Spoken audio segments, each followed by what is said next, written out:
naku, alam mo naman, magkakakampi yan eh. Hindi nga sila lumilitaw pero silang taga-sulsul din sa likod. Sasagutin ko lang yung ano, no, naniningil. May naniningil. Ito lang. Naniningil na naman? Go ahead, go ahead. Sige, Oh, may naniningil. Ito lang sabihin ko. 'Di ba? Sinabi ko na to noon eh. Pagka may umutang sa inyo at may garantor, sino una yung sinisingil? Yung garantor ba? Sabi nyo nga, garantor ako, di ba? Nakuha nyo bang singilin yung mismong nangutang? Ngayon, ang tigas ng mukha niya, sasabihin niya, ako maniningil, ako maniningil. Unang-una, hindi ka kasapakat, kahit sabihin mang jowa ka, hindi ka kasapakat sa naging unang usapan. At ang magkausap dyan, yung kapatid ko at si Mustang, ay bakit di mo singil si Gemma? Di ba? Ikaw at totoo namang gusto mo manil, kaya nga ikaw naghatag dyan kay ano eh, kay The Fake eh, di ba? Kasi kung wala na yan, usapan na yan, unang-una nga, di ba, inamin naman mismo online ni Mustang, ibinigay na niya yan. O bakit pinasa nyo? Tapos hinahayaan nyo maningil eh. Alam nyo walang sisingilin. Di ba? Pero hinahayaan nyo maningil kasi gusto niya mambaboy. Di ba? O ngayon, ako singilin mo, maglabas ka ng ebidensya na nangutang ako. Yung pangalan ko at ako tumanggap ng pera. At Sige nga. Tita Mel, total Mm. naniningil naman ibawas na lang muna doon ni Galis yung ninakaw niyang 2,000 para sa mga bata. So 3K na lang. Bawas mo na lang muna, Galis. Ikaw muna magpalawal dyan yung Hindi naman 2,000 niya na pera yun ninakaw eh. mo. Hindi naman niya pera yun. Tsaka unang-una, eto, may mga sinasabi to si Mang Berto kagabi na binabasa niya yung mga nakuha ko daw, ultimo yung, ibalabas mo yung sinasabi na bunutin yung ano, Berto. Kesa bunutin yung wag nang bigyan ng oxygen. No? Oh. Kasi, kailangan makapaglabas ka ng ebidensya tapos sabi mo sumunod na araw namatay nanay ko.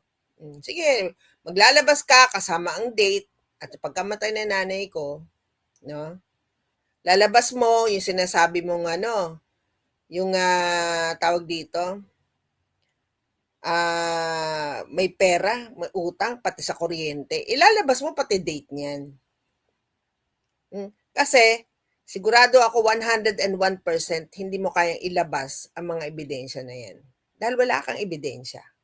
Mali-mali mga information mo. No? O kailangan maglabas si Mustang kung ako mismo kusang nangutang sa kanya o nanghingi ng tulong. Dahil kaya kong ilabas. No? Yung mismong siya ang nag-alok ng tulong sa akin. Ano ba sinasabi mo, Berto? No? Pag nanasaan ko yung katawan mong payatot, ang ina, pat nga lang ng butas ng asawa ko eh, wala ka ng panama eh. Yung buong itsura mo pa. Sus, laki ng bunganga. Puta, kaya mong ipasok yung 10 burat dyan sa bunganga mo. Oh, ano pa? Teka, iniisip ko. Alam niyo, may ginagawa kasi kung iba eh, napaakit lang ako saglit. Asa na si Tekya? Tumakas na naman. Bumaba na naman nandito kanina. Nakabidyo lang naman ako. Kararating ko lang actually. So, nakita ko may LS. Nagbidyo-bidyo muna ako kanina. Ano ba may ginagawa? O, ano pa? Ayun nga, no? Maniningil daw. O, maglabas ka ng ebidensya na ako ay nangutang, nasa pangalan ko. At yung pinapakialaman nyo na utang kay Freethinker, maglabas ka rin ng ebidensya na ako hindi nagbabayad. Maglabas ka ng amount kung alam mo ang full detalye. No? Pati yung sa kapatid ko. Ilabas yung amount. Walang problema yan. Kasi ako hindi naman ako nagdi-deny. Ano bang pakialam mo? Ha? Anong pakialam mo? Kung meron akong utang. Inistorbo ko ba kayo? Kayo ba ang hinihingan ko para makapagbayad ako? Ba't di nyo tanungin mismo yung tao kung hindi ako nagbabayad? Kung hindi ako naghuhulog-hulog? Hmm? Anong pakialam niyo? Hindi naman ako katulad niya na ang laki-laki ng nabudol niyang kupal-kopal niya kakahingi ng tulong sa mga dema-demanda nila, eh, marami namang ebidensya. Babanggitin mo yung kay FT? Eh, bakit hindi mo i-interviewhan diyan si FT, magkano? At kung ako ba ay tumatakas? Sige nga, anong pakialam mo? Ha? Inistorbo ba kita? Hmm? Oh, sige, ulitin mo yung sinasabi mo na ilabas ko yung convo. Gigil na gigil ka kagabi. Kakanda bulol-bulol ka na, hindi na malaman kung ano sasabihin mo. Wala ko tuloy maintindihan. Hindi ko na nga pinakinggan eh. Kasi wala akong maintindihan. Kasi bulol-bulol ka na magsalita. Ayoko yung ganun. Hindi ako nakikinig pagka ganun. Hindi ako masyado maintindihan. Medyo dahan-dahan lang pagsasalita para cool lang. Magkakaintindihan tayo. No? Shout out Labski, konnichiwa. Ayan, shout out. Esmeralda, shout out. No? Pati utang na, di bali sana, kung yan tinakbuhan ko. Hindi ko naman dinideny. Eh, syempre nangailangan ako eh.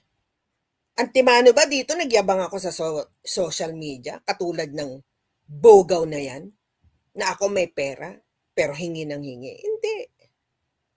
Antimano, alam nyo, gipit ako. Kaya nga ako nangutang kasi kailangan ko, di ba? Pero tinakbuhan ko. Sige nga. At yan kay Mustang, na naniningil ka, o ngayon, ang gawin mo, maglabas ka ebidensya na ako tumanggap ng pera, ako nangutang, nasa pangalan ko. Kung sinagot ko man yun dahil sa gigil ko, no? Sa gigil ko dyan sa luwa ang mata na yan, na nakikialam sa utang ng may utang. No? Hindi kasi ako mabagal, Leon Single, no? Hindi ako talaga magsalita. Hindi nga ako talaga sa walwal eh. Kung kanino lang talaga ako focus, ganun lang ako. Kita nyo naman, hindi ako yung parang hinahabol magsalita. Hindi. Pagka ganun ang pagsasalita ko, wala kayong maintindihan. Kasi hindi mo ko malalaman kung alin yung mauuna sasabihin ko. No? Talagang mabagal lang ako. Alam ng mga kapatid ko yan, mabagal talaga ako magsalita. Kasi nag-iisip pa ako eh. Ganun akong kahit nung bata pa ako. Hindi ako yung butangera. O tapat, kung gusto nila na mabilis magsalita, tatapat ko yung kapatid ko. Yun talaga, lalaban talaga ng yun, lalo pag nasa katwiran yun. At pinagpipilitan nyo. Sabihin nyo, kain tayo ako rito. O sige, kain tayo na kung kain tayo. Eh, nga hindi nyo nga matanggap, di ba? Eh, kain tayo rin naman si Mustang dyan. Saka Sorry. Tita Mel, Sinabihan na ako naging, di ba kain ka, na, kain naging tayo. ano na yung Tita Mel eh. Mo yan. Naging pangkaraniwan naging pangkaraniwan na yan na sinasabi sa mga taong nagkakabati eh. Ang importante kami, pinaninindigan namin, nagkaroon kami ng obligasyon sa bawat isa na hindi na maulit yung naging awayan. Eh kayo, away bate. Eh yan pa nga, di ba? Hindi ba kain tayo, pinagmumura niya ng dahil ginawan siya ng issue, ng kasinungalingan, kay Yeng. Gusto niyo ulit-ulitin ko pa rito? Di ba? Pinagmumura yan. Oh. Di pareho na lang kami kain tayo. Huwag niyo sasabihin ako lang kain tayo rito. Ikaw din, sinasabihan kang bakla niyan. Mukha ka raw bakla. Oh, ay ako nung una, hindi naman kita nakikita, hindi kita kilala eh. Pero sa kanya, yun, si mukhang bakla. Hindi ko naman alam kung ano itsura mo. Late na lang kita nakita nung naging mag-friend tayo sa FB. Ito pala yung sinasabi. Sabay-sabay ko kayo nakita si Migs na may peking picture na gamit na forever po mistizo. Si Emerald. Sabay-sabay ko kayo nakita. Nasaan na ba si Emerald ngayon? Ewan ko. Ibig sabihin, wala na sa Sokmed, no? Parang may nagsabi sa akin, hindi ko alam, ikaw yata sayo ko narinig siya yung saklap. Totoo ba yun? Hindi siya si Saklap. Si ano yun? Pangalan ni Saklap. May sinabi, may binanggit na Esperanza. inuupan ko na kasi hindi naman ako masyadong ano. Wala naman kasi kaming issue ni Emer. Oo. Hmm.